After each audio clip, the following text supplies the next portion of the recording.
Hey Jenny, so it feels like every major tech company nowadays is really trying to get some kind of foothold in the noise canceling headphone space. I mean, Bose really started something back in the day when they came up with the QuietComforts, and since then everyone's just kind of been like wanting a piece of that pie.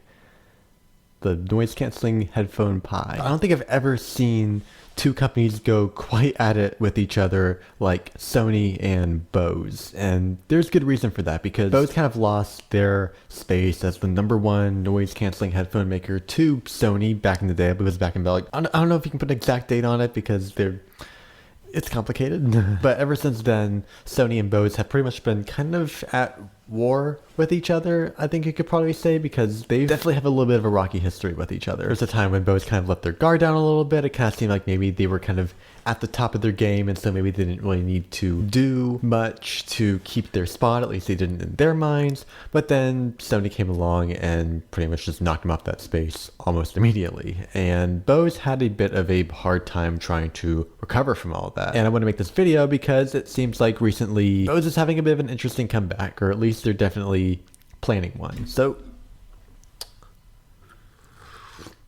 let's get into it.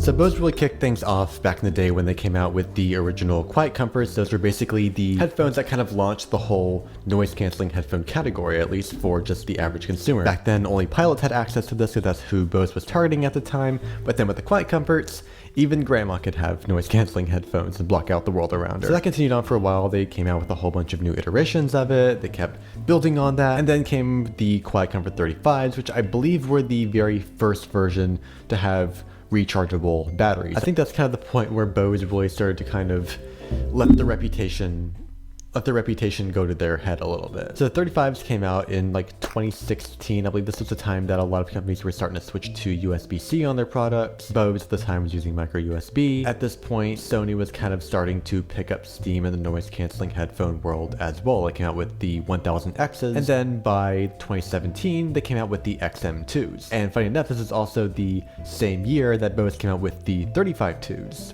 which really weren't much of an upgrade over the 35s at all, other than a voice assistant button. To me, this is a bit of like a confusing point in Bose's history because Sony at this point was starting to pick up some traction. And in fairness, it's not like Bose could just like take a step back and just completely redesign parts of their headphones because one competitor suddenly came out with something. Basically, whenever you have a new product, you have to spend multiple years designing it in order to come out with it at a decent point. But at the same time, by the time the 35-2s came out, this was 2017, where companies are really starting to switch to USB-C. Even the XM2s at the time had USB-C, and so the 35s were just feeling a little bit dated. And then that's when Sony basically just came out and dealt a major blow to Bose. So basically in 2018, that's when Sony came out with the XM3s. This was really the one where people were really starting to compare Sony to Bose. So at this point, Bose had pretty much just been like the undisputed champion of noise canceling. They were the main one to go for if you just wanted to block the sound around you. And hey, they were QuietComforts. People really liked the comfort of the headphones as well. People could wear them for really long hours of time without having to take them off. The reason why the XM3s were such a big deal at the time is because they were the first headphones that could really properly compete against Bose. They were comfortable. They had really good noise cancellation. Like, these were basically Bose killers in a sense. And people were really excited about them because they felt like a better alternative to Bose while also being more modern. They had USB-C. They had better battery life. They had better noise canceling. Everything that people would have wanted from an updated set of Bose headphones. And then I think that's when Bose really started to take notice and they tried to come out with their own version of a more premium set of noise canceling headphones. And that's what we pretty much know as the Bose NC700s. So at this time, Bose was trying to come out with this sort of modernized set of noise canceling headphones, also noise canceling earbuds. So they were basically announcing the sort of duology of on-ear and in-ear noise canceling headphones in the NC700 headphones and the NC700 earbuds. This did really well at first, but there were a lot of flaws with it. They weren't as comfortable as the QuietComforts. They basically strayed in a lot of different ways because they were trying to be very much like Sony at the time. Sony had things like touch controls and USB-C and trying to minimize the number of physical controls as possible. And Bose kind of took notice of this and they were trying to come out with their own version of that as well. It's like they saw Sony and they pretty much said, "Hey, we can do that too. And so that's kind of what they did. They basically took a number of the things that Sony was doing at the time and then tried to wrap it up in like this really modern alien looking package. But there were a lot of flaws in the package as well. People weren't a big fan of the touch controls, and the battery life was worse, and they couldn't fold up like the QuietComforts. They just weren't nearly as comfortable, at least for most people, myself included. And for an extra $50 more than what you would have gotten for a set of XM3s, and for some people they just weren't really as viable an option. And because they were basically just a completely renamed set of headphones, they didn't quite come with the reputation that Bose had spent so many years building up with the QuietComforts. Like, I can see why Bose would want to rename it this time around. I mean, it's basically a whole new set of headphones, but the problem was they weren't building on the past reputation that they had spent over 15 years at this point building up with the QuietComforts, and that's going to come relevant later on once I get past the history portion of all this, but so keep that in mind. But Bose had pretty much just taken all of what they had done in the past and just kind of left it behind in a sense. And then a year later, Sony came out with the XM4s and pretty much took over the Bose 700s in every way possible. And I think at this point, Bose kind of started to realize their mistake a little bit. The fact that they weren't really building on something that people had come to trust. They didn't really feel like an update to the headphones that people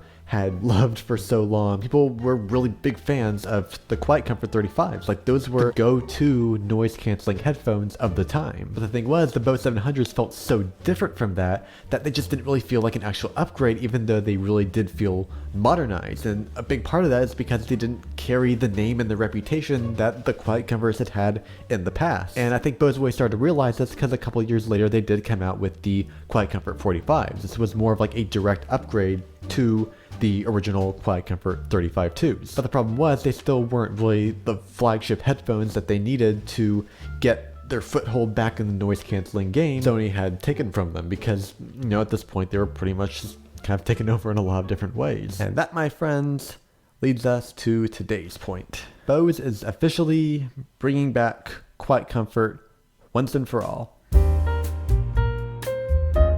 They had basically leaked the new headphones that they had been working on, and they were basically going for sort of like a higher end version of what they had been making in the past. Like, I'm talking like maybe even like higher end than the 700s were back in the day. So these were basically dubbed as like the QuietComfort Ultras. They were a really high end version of headphones. It seemed more like they were trying to go after like some category between the Sony XM5s and the AirPods Max in a sense. But what I found interesting was the fact that they were not only going after the QuietComforts, or at least continuing on their legacy, not in just their name, but also very much in the design. But at the same time, they hadn't really left behind too much of the 700s from back in the day.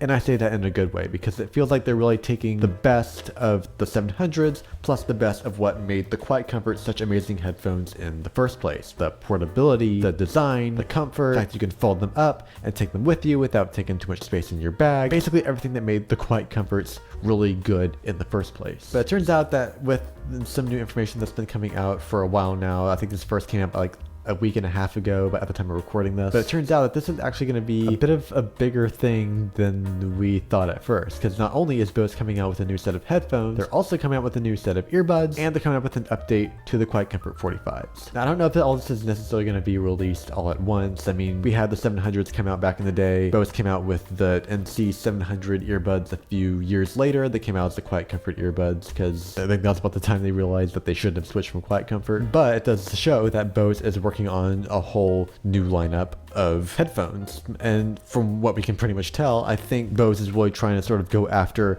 back in that premium noise canceling headphone space. I'm not going to go into too much detail about the QuietComfort Earbuds Ultra or the QuietComfort headphones, so mostly we just want to focus on the QuietComfort Ultras, because that seems to be what we have the most information on right now. So I do have new images that leaked online right now, or not right now, but at least like a few days ago. But it's interesting because back in the day when I made that first video, we only really had some basic renders of what to expect. Now we actually have full-on images of the QuietComfort Ultras. So I think the initial leak said something about these going on sale for like 500 euros, which definitely kind of backs up the whole thing about wanting to be positioned between the AirPod Maxes and the Sony XM5s. But I think at this point, really like the basic QuietComfort headphones will be more of like the Sony competitors, and then these will be more of like the AirPod Max competitors. So if we look at the images that we've had come up over the past few days, it definitely seems like they're kind of going more for like the classic QuietComfort look with the oval ear cups and the nicer headband and everything. So they seem to kind of go for the more metal arm type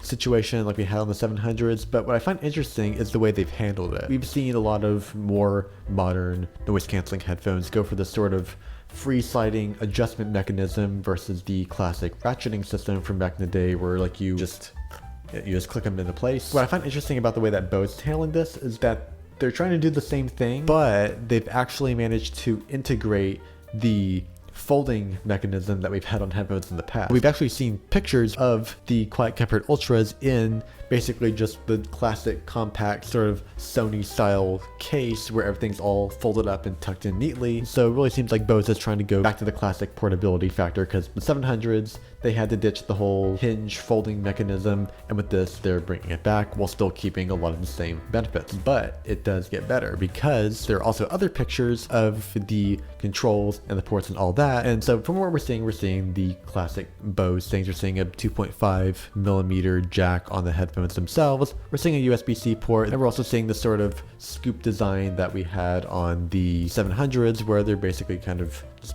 curved on the outer edges. So what really interested me was this little groove on the right ear cup. So when I saw that, my first instinct was maybe they're doing like a revamped touch control type thing where you can maybe drag your finger on that, and then you have volume control, maybe kind of like the AirPod Maxes where you have the digital crown to adjust the volume. And from what we've gotten from leaks and rumors so far, that actually is the case. So I've also got a couple of buttons on the right ear cup. So one of them has a little notch on it. I'm assuming that's the power button. And then we've got another button at the top, which I'm assuming is maybe like a voice assistant. Maybe it's like a multi-function type thing for like play and pause and all that sort of stuff. And maybe that means that Bose is taking the other touch controls off at the outside the ear cup. I'm not really sure about that yet, but it does look like that Bose is kind of taking out the whole system where you have the stems running through the sides of the ear cups. Even though with this, they're moving back to the classic sort of yoke design where it kind of comes down and then around the sides, which I think kind of makes a bit more sense. But a lot of the control situations do seem to be a little bit